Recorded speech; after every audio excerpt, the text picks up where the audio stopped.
3,62,000 കോടി രൂപ. 3,62,000 കോടി രൂപ, ഏകദേശം 37 ബില്യൺ ഡോളറാണ് ഇസ്രായേൽ എന്ന അധിനിവേശ രാജ്യത്തെ സംരക്ഷിക്കാൻ വേണ്ടിയിട്ട് അമേരിക്ക ഇറാനിൽ കൊണ്ടുപോയി പൊട്ടിച്ചു കളഞ്ഞത്. പീഡിയാട്രിക് ക്യാൻസർ റിസർച്ച് സെന്റർ ഉണ്ടാക്കാൻ കാശില്ല എന്ന് പറയുന്ന ടീമാണ് ഇറാനിൽ കൊണ്ടുപോയിട്ട് ഇത്ര അധികം കോടി രൂപക്ക്, ബില്യൺ കണക്കിന് ഡോളറിന് ബോംബിട്ട് കളഞ്ഞേ. ഈ പൈസ അമേരിക്കയിലെ പാവപ്പെട്ട ആളുകൾക്കിടയിൽ ഇവർ ഡിസ്ട്രിബ്യൂട്ട് ചെയ്യുകയാണെന്നുണ്ടെങ്കിൽ ആ മനുഷ്യർക്ക് എന്തെങ്കിലും ഒരു ഉപകാരം ഉണ്ടായേനെ എന്നുള്ളതാണ്. മാത്രമല്ല, ഇതിന്റെ പശ്ചാത്തലത്തില് ഒരു വിവരവും ഒരു അന്തവും കുന്തവും ഇല്ലാത്ത ട്രംപിനെ എന്താ പറയാ ബ്ലൈൻഡ് ആയിട്ട് സപ്പോർട്ട് ചെയ്യുന്ന, ഈ വാറിന് ഏറ്റവും കൂടുതൽ എന്താ പറയാ ഇങ്ങനെ ആവേശോജ്വലമായിട്ട് പ്രവർത്തിക്കുകയും ചെയ്യുന്ന മനുഷ്യനാണ് ഇവരുടെ war secretary Pete Hegseth. Pete ഹെഗ്സെത്തിനെ US സെനറ്റർമാര് ഇങ്ങനെ വറുത്ത് കോരുന്നൊരു വീഡിയോ കൂടെ പുറത്തു വന്നിട്ടുണ്ട്. അതിലാണ് ഈ പറയുന്ന 37 ബില്യൺ ഡോളറാണ് ഇറാനിൽ കൊണ്ടുപോയി ചെലവഴിച്ചതെന്ന് പറയുന്നത്. ഇന്ത്യനിലേക്ക് കൺവേർട്ട് ചെയ്യുമ്പോൾ ഏകദേശം 3,62,000 കോടിയാ. 3,62,000 രൂപയല്ല, 3 കോടി രൂപയും അല്ല, 3,62,000 കോടി രൂപയാണ് ഇവിടെ സ്പെൻഡ് ചെയ്തിരിക്കുന്നത് എന്നുള്ളതാണ്. എന്നിട്ട് ഇനിയും ഏകദേശം 80 മില്യൺ ഡോളറോ ഈ പറയുന്ന യുദ്ധം മുന്നോട്ട് കൊണ്ടുപോകാൻ വേണ്ടിയിട്ട് കോൺഗ്രസിന്റെ മുന്നിൽ ട്രംപ് യാചിച്ചിട്ടുണ്ടെന്നുള്ളതാണ് അവസ്ഥ.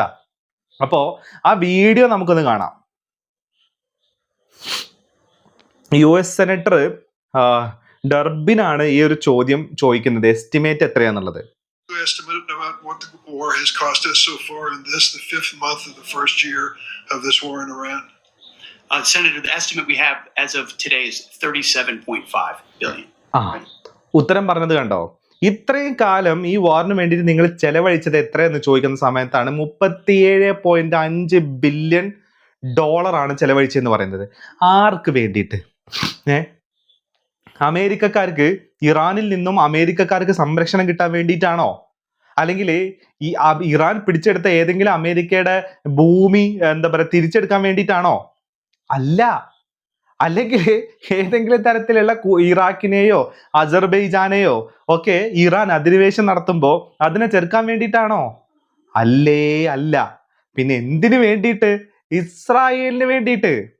ആ ഇസ്രായേലിന്റെ നിലനിൽപ്പിന് വേണ്ടിയിട്ടും ഇസ്രായേലിന് ഗ്രേറ്റർ ഇസ്രായേൽ എന്ന് പറഞ്ഞ സ്വപ്നം നടപ്പിലാക്കാനും വേണ്ടിയിട്ടാണ് ഇത്ര അധികം ബില്യൺ ഡോളർ US ചെലവഴിച്ചിരിക്കുന്നത് എന്നുള്ളതാ. ഇനി അതിന്റെ ബാക്കിയും കൂടെ നമുക്ക് കാണാം. Shame on you and others who call this a quagmire and a failure. If you listen to my comments, you would have heard me say how amazing our warfighters are. I heard failure. The word heard. I heard exactly. I will tell you how I use the word failure, because I use the word failure to their leaders. You, sir, are the failure, not the men and women who are on that front line, not the men and women who hold up their honor with distinction. But if there's a lack of a winning strategy, they're in harm's way. Their leaders have failed them. അതായത് Pete ഹെഗ്സത്തിനെ വറുത്ത് കോരുന്ന ഒരു video ആണ് ഇപ്പോൾ വന്നേക്കുന്നത്. അതായത് മിഷിഗന്റെ senator ആയിട്ടുള്ള Gary Peter's ആണ് ഇത് പറയുന്നത്. അതായത് ഇവരെ ഫെയിലിയർ എന്ന് വിളിച്ചപ്പോൾ അതിനെ ഷെയിം ഓൺ യു, അതായത് ഈ വാർ ഫ്രണ്ടിലുള്ള ആൾക്കാരെ ഞങ്ങളെ ഫെയിലിയർ എന്ന് വിളിച്ചതിൽ ഷെയിം ഓൺ യു എന്നാണ് പീറ്റ് ഹെഗ്സത്ത് പറഞ്ഞത്. അപ്പൊ തിരുത്തി കൊടുക്കുകയാണ്. ഷെയിം ഓൺ യു എന്ന് പറഞ്ഞത് ഞാൻ ഈ പറയുന്ന വാർ ഫീൽഡിൽ നിൽക്കുന്ന, അല്ലെങ്കിൽ മുനമ്പത്ത് നിൽക്കുന്ന, അല്ലെങ്കിൽ യുദ്ധത്തിന്റെ മുന്നണിയിൽ നിൽക്കുന്ന നമ്മുടെ എന്താ പറയാ നമ്മുടെ പ്രിയപ്പെട്ടവരായിട്ടുള്ള ആൾക്കാരല്ല ഞാൻ ഉദ്ദേശിച്ചത്. നീ അടക്കമുള്ള നിങ്ങളാണ് ഫെയിലിയർ, നിങ്ങളാണ് തോറ്റമ്പിയത്. ഒരു തരത്തിലുള്ള വാർ സ്ട്രാറ്റജിയും ഒരു തേങ്ങയില്ലാണ്ട് യുദ്ധം നടത്തിയ നിങ്ങളാണ് ഫെയിലിയർ എന്നുള്ളത് മോത്ത് നോക്കി കണ്ണി നോക്കി പറയുകയാണെന്നുള്ളതാണ്. ഇത് കിട്ടേണ്ട ഒരു അവസ്ഥയിലേക്ക് വന്നല്ലോ. US സെനറ്ററാണ്, US സെനറ്ററിലുള്ള ഒരു അംഗമാണ് ഈ പറയുന്നത്, മിഷിഗണിലെ ഒരു അംഗമാണ് ഈ പറയുന്നേ. എവിടെ എത്തി എന്നുള്ളത് നോക്കിയേ. നിങ്ങൾ ഒരു തരത്തിലുള്ള ദീർഘവീക്ഷണവും ഇല്ലാണ്ട്, ഒരു തരത്തിലുള്ള സ്ട്രാറ്റജി ഇല്ലാണ്ട്, ഒരു തേങ്ങ മാങ്ങ ഇല്ലാണ്ട്, ലോകത്തിലെ ഏറ്റവും വലിയ രീതിയിലുള്ള എന്താ പറയാ വലിയ ജയന്റാണ്, മിലിറ്ററി മൈറ്റ് ആണ് എന്നുള്ള ലെവലില് അങ്ങ് കയറി ചെന്ന നിങ്ങൾ ഫെയിലിയർ ആണ്, നിങ്ങൾ തോറ്റുപോയി, നിങ്ങൾ തോറ്റ അമ്പി എന്നുള്ളതാണ് പറയുന്നത്. ഇത് കേൾക്കണം സത്യത്തില്, അല്ലേ? $37.5 ബില്യൺ, 3,62,000 കോടി രൂപ ചെലവഴിച്ചിട്ടും പീറ്റെക്സ് അടക്കമുള്ള ആളുകൾക്ക് കിട്ടുന്നത് നിങ്ങൾ തോറ്റമ്പി, നിങ്ങളെ കൊണ്ട് ഇത് പറ്റൂല എന്നുള്ളതാണ് പറയുന്നത്. അത് പലതരത്തിൽ ഇറാൻ പ്രൂവ് ചെയ്യാൻ കൂടെ ചെയ്തു. നിങ്ങളെ കൊണ്ട് ഈ പരിപാടി പറ്റൂല, നിങ്ങൾ ഈ പണിക്ക് നിങ്ങൾ ഇറങ്ങണ്ട. ഇറാൻ പറഞ്ഞിട്ടുണ്ട്, വിശ്വാസമില്ലാത്ത ശത്രുവിനോട് ചർച്ചയ്ക്ക് പോകുന്ന സമയത്ത് കയ്യിൽ ആയുധം കരുതണം എന്നുള്ള അത്രയും കോൺഷ്യസ് ആണ് ഇറാൻ എന്നുള്ളതാണ്. കോൺഷ്യസിൽ നിന്നിട്ട് തന്നെയാണ് ഇറാൻ വർക്ക് ചെയ്യുകയും ചെയ്യുന്നത്. അപ്പൊ ഇങ്ങനെ വറുത്ത് കോരുകയാണ്. സ്വന്തം രാജ്യത്തിൽ നിന്ന് സ്വന്തം നാട്ടുകാരടുത്ത് എടുത്ത് നടക്കാം ഒരു തരത്തിലുള്ള സപ്പോർട്ടും ഇല്ലാത്ത രീതിയിലാണ് ഇവന്മാർ ഇപ്പൊ ഈ യുദ്ധം ചെയ്തുകൊണ്ടിരിക്കുന്നത്. എന്തിനു വേണ്ടി? ഇസ്രായേലിന് വേണ്ടി.